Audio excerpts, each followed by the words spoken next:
I come from the distant future. Yes, the year 2000. Hi, I'm Jonathan, and welcome to another episode of whatever the hell it is I'm going to talk about. So, as you could probably tell, today we're going to talk about my most wanted figures that I'm probably never, ever going to get. And I'm not just talking about from Mattel or Jazzwares, but they'll probably just never be officially made. And I'd really love for these to be made specifically in the current scale for Mattel Elites and Jazzwares Unrivaled series. Let's not waste any time. Let's jump right in, because this is a pretty long list. First up, you can't talk about figures that we're probably never ever going to get without talking about Owen Hart. So why not just put the King of Hearts up right away and just say, yeah, he deserves to be memorialized in more ways than he has. The end of his life was horribly tragic. It shouldn't have happened. And I think his legacy just deserves to live on somehow. And yeah, Owen Hart deserves a figure. And that's one I would really like to have. Up next, something a little bit better, though. Now, I know a lot of you are looking at this and saying, well, Paul Heyman has a figure. No. I want Paul E. Dangerously. That was Paul Heyman's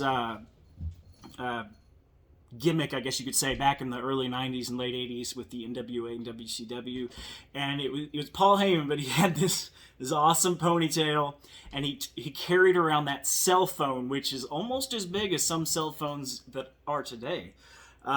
But that one is like brick shaped, and so it's not nearly as useful as the giant mothers that are around today. But Paul E. Dangerously deserves to have an elite or even a basic. I would accept a basic, but it has to come with the cell phone. It's not Paul E. Dangerously without the giant cell phone, so that would probably have to be an elite. So let's get that made, Mattel. Come on.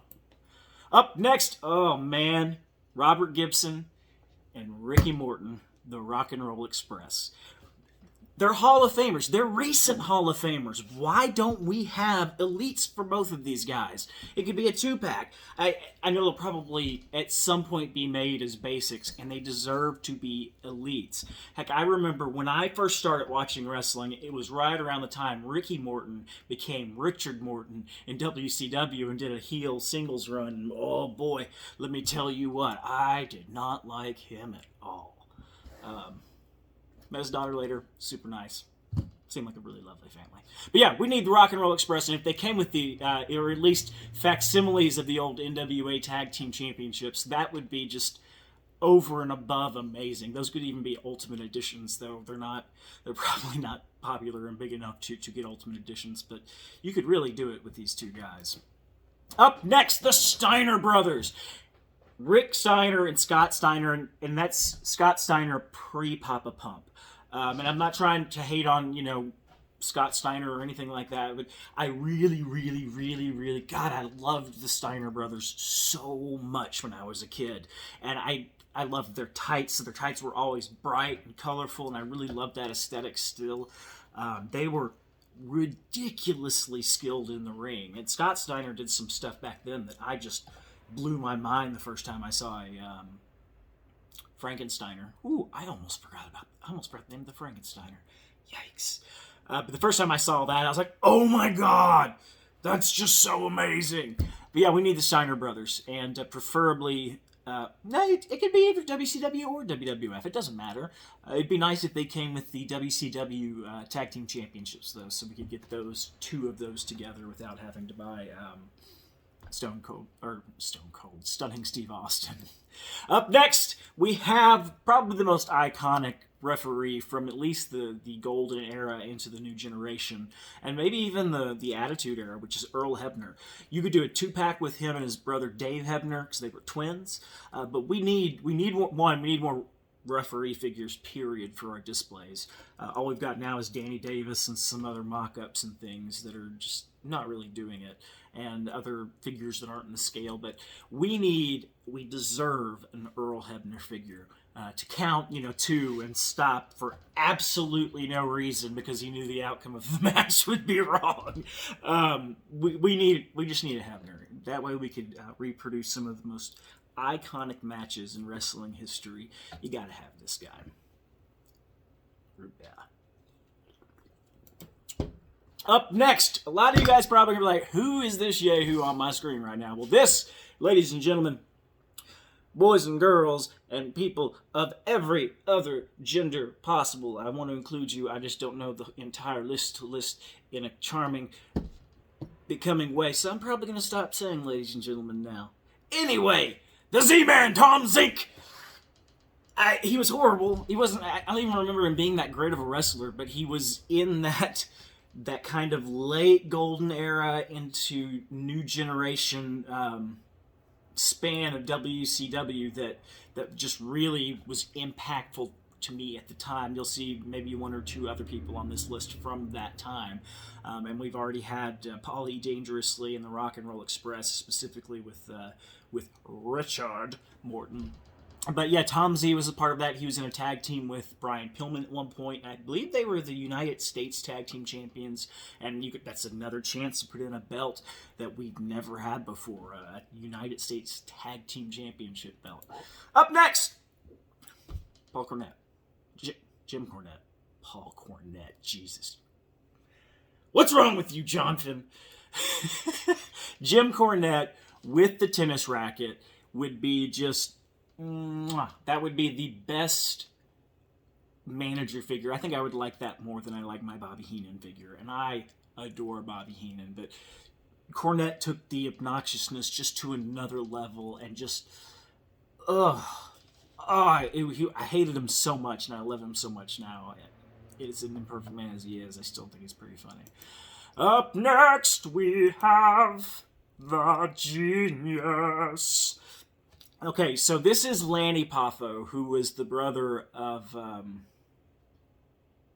his name was Randy, right? Poffo? Randy Savage? Anyway, this is Randy Savage's brother, and he had a lot of kind of B-level gimmicks his entire run in WWF, and in WCW, he got paid to wrestle, but he never did. He just sat at home and collected a paycheck because Savage negotiated that into his contract that they also had to hire his brother, and WCW was like, screw it, here you go.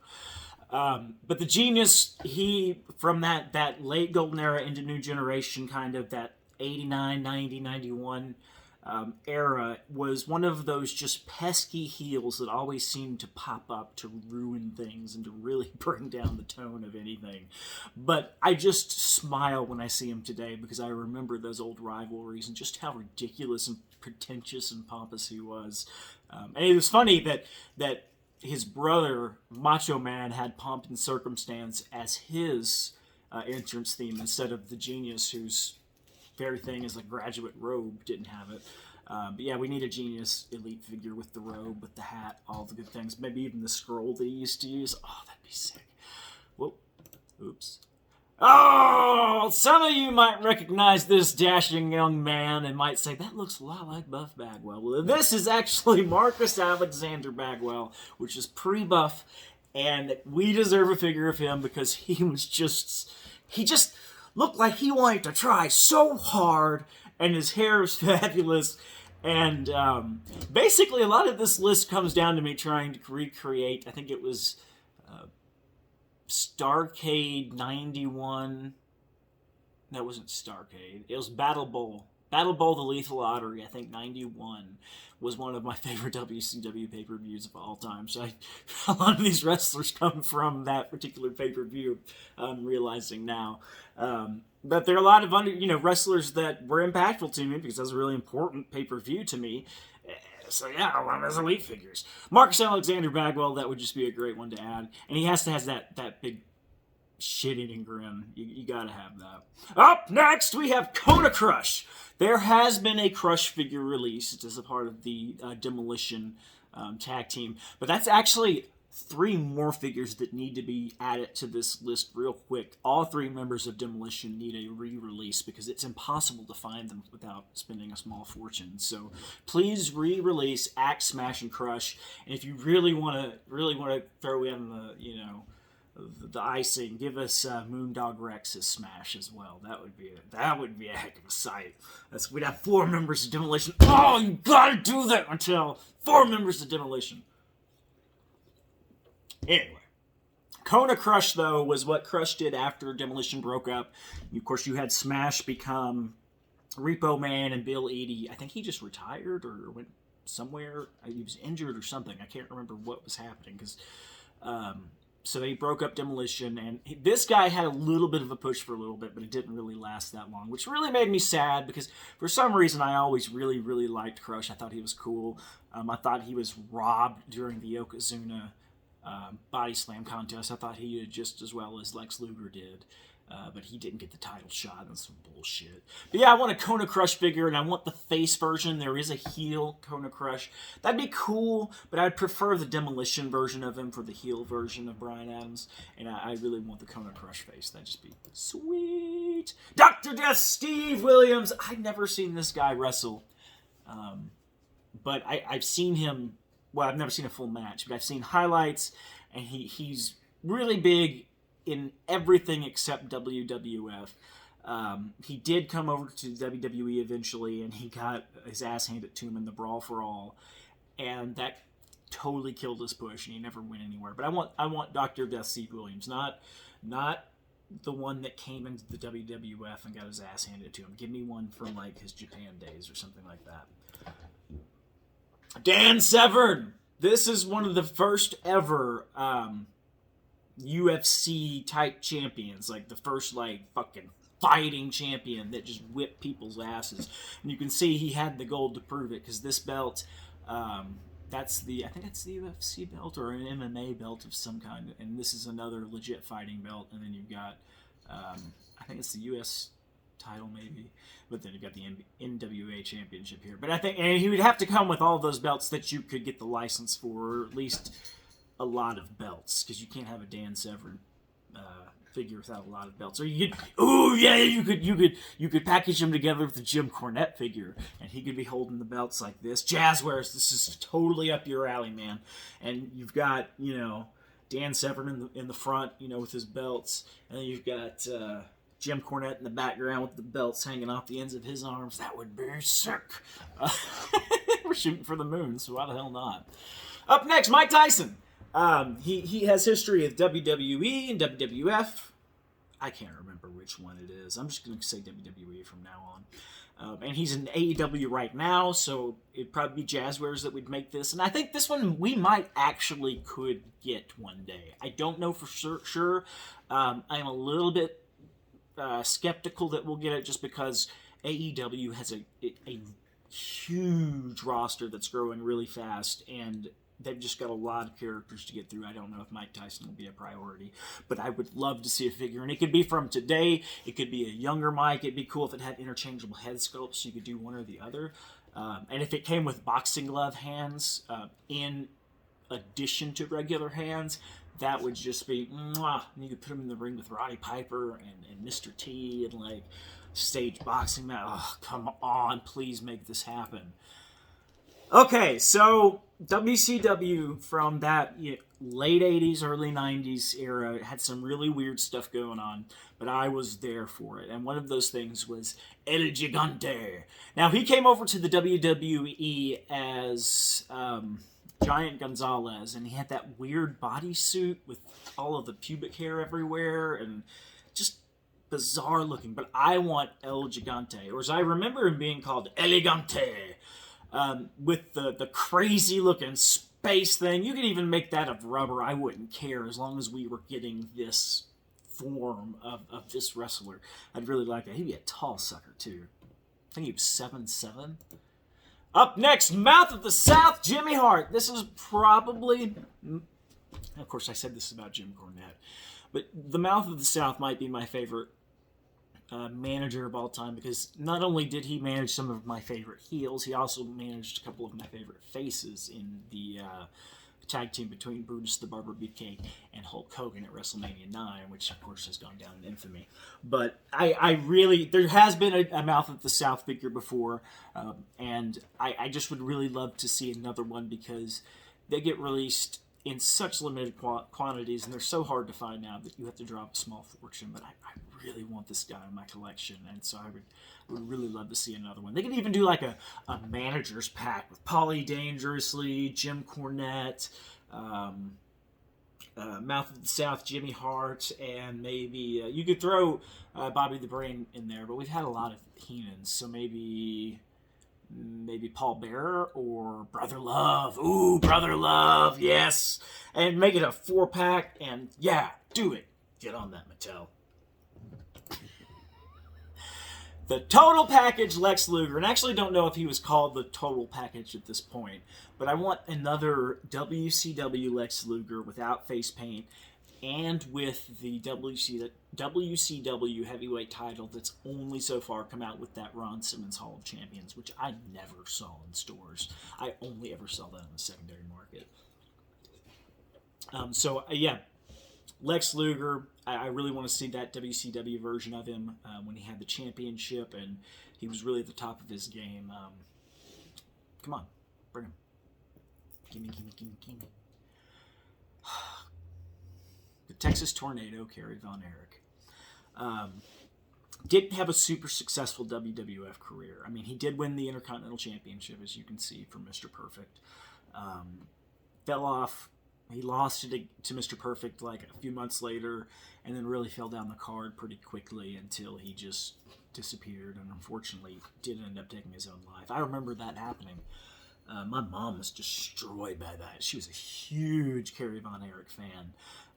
But one thing I learned about him through that whole thing is that during that match when he was wrestling Mr. Perfect for the Intercontinental Championship, he has this swagger when he walks to the ring. Well, that's because I think it's his right leg or his left leg below like the shin of the knee or something is gone. Like it's a prosthetic there. He lost it in a motorcycle accident in the 80s, but he kept wrestling and he looked pretty dang good in the ring. I mean, it wasn't the most elegant match ever. It was just basically a squash match, but it was exciting. He looked good in the ring. He had a hell of a presence, and it was, man, I was so stoked at the time. And he had another one that's had a figure before, but they're just so rare and so hard to get that a lot of collectors, especially me who came on late, we've never had a chance to really have one of these, and I just think that would be a great thing to see again as Kerry Von Erich. The Rockers. Now, there has been a 2-pack of the Rockers, and there's been a single pack, actually, of a Shawn Michaels very similar to this one. Doesn't look like we're ever going to get another Marty Jannetty figure. But this isn't just the Rockers. I want the Rockers Tag Team Champions. Now, they were never officially ever awarded the Tag Team Championships in WWF, but they did at one point, as you can see in the photos, they beat the Hart Foundation. I think it may have been at a house show, but they beat the Hart Foundation, got the tag titles, and then the Hart Foundation renewed their contract, and they just decided to scuttle it and pretend like it didn't happen. Well, they didn't say it didn't happen. They said that during the match, the top rope or the top turnbuckles came off or something, and it was unfair to the Hart Foundation, and so they got stripped the titles like they had never had them, and of course they never went on to win them ever again. But they deserved them. They were the most exciting tag team of their day, in my opinion. I mean, a lot of the wrestling styles you see today are because of guys like this back then taking those chances and showing what could be done. And watching them today can be a lot like watching a modern wrestling match. So I would love, more than anything, in terms of tag team releases, see the Rockers Tag Team Championship like a 2-pack. Ugh, that'd be so cool. Barry Horowitz. I need an elite, not a basic. I want an elite of this guy. This was the MVP of jobbers back in the day, and Barry Horowitz deserves a fucking elite figure. Prove me wrong. Change my mind. Finally, we come to the greatest figure idea of all time. This is Max Moon. And Max Moon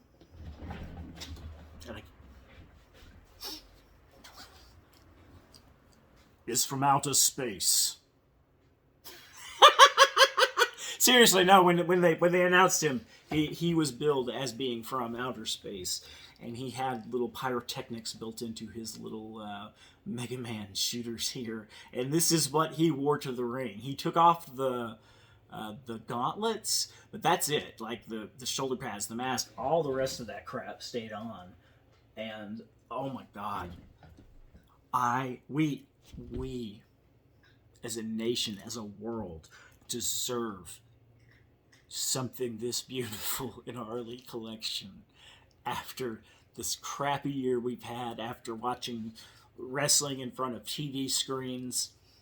Literally, we're watching other people watch wrestling now. That's what it's come to. So we deserve this beauty in our collections this year, Mattel. Let's get on it. I know you guys can crack these things out pretty quick, and I know you've got a prototype kicking around there. You guys have come. The Gobbledygooker, really, he had one appearance before the past 5 years, and you had a prototype for him. You have to have a prototype for Max Moon, and I want to see it, and I want it released. I need it in my greedy little hands.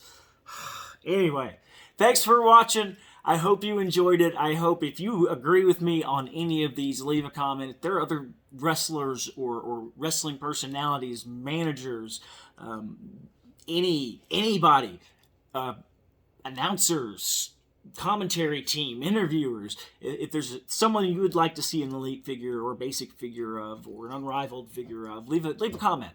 Let us know and we'll talk about it next time. Maybe if we get enough, I can do a video about those people and maybe why I do or don't agree with those ideas, but I probably will agree with all of them because I want more toys.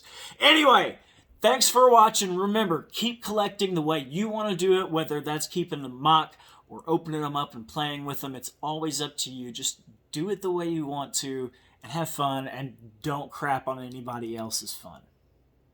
Okay, bye y'all.